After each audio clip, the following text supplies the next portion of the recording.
Droite remarquable, partie 2.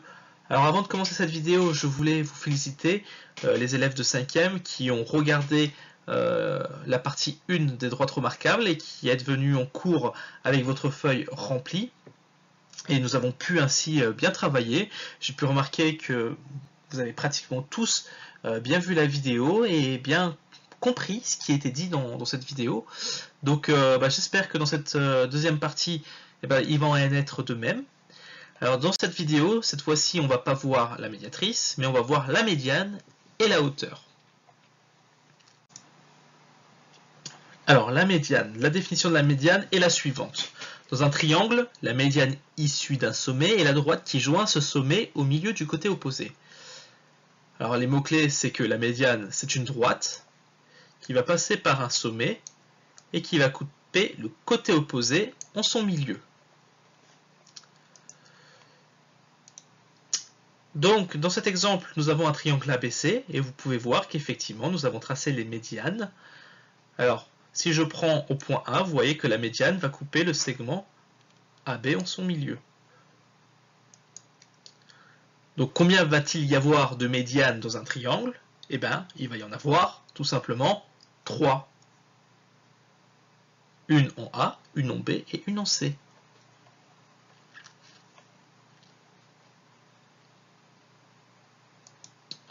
Dans un triangle, les 3 médianes sont concurrentes en un point G, appelé centre de gravité du triangle.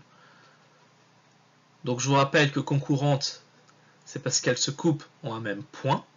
C'est pour ça qu'on dit que ces médianes sont concurrentes. Et donc ce fameux point d'intersection, eh bien, on va l'appeler le centre de gravité du triangle. Donc du vocabulaire à connaître. En ce qui concerne la hauteur, eh bien dans un triangle, la hauteur issue d'un sommet est la droite perpendiculaire du côté opposé passant par ce sommet. Et là, deux cas s'offrent à nous. Donc le premier cas, que vous allez voir en bas à gauche, donc on a un triangle ABC, et vous voyez que la hauteur, qui est issue de A, va couper CB perpendiculairement. Mais il y a des cas où effectivement la hauteur ne va pas être dans le triangle, mais à l'extérieur du triangle.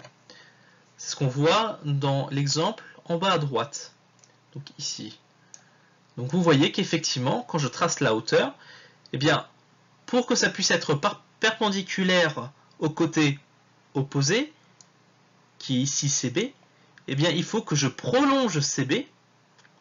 Donc là, vous voyez que CB a été prolongé. Et ainsi, je peux tracer ma hauteur AH.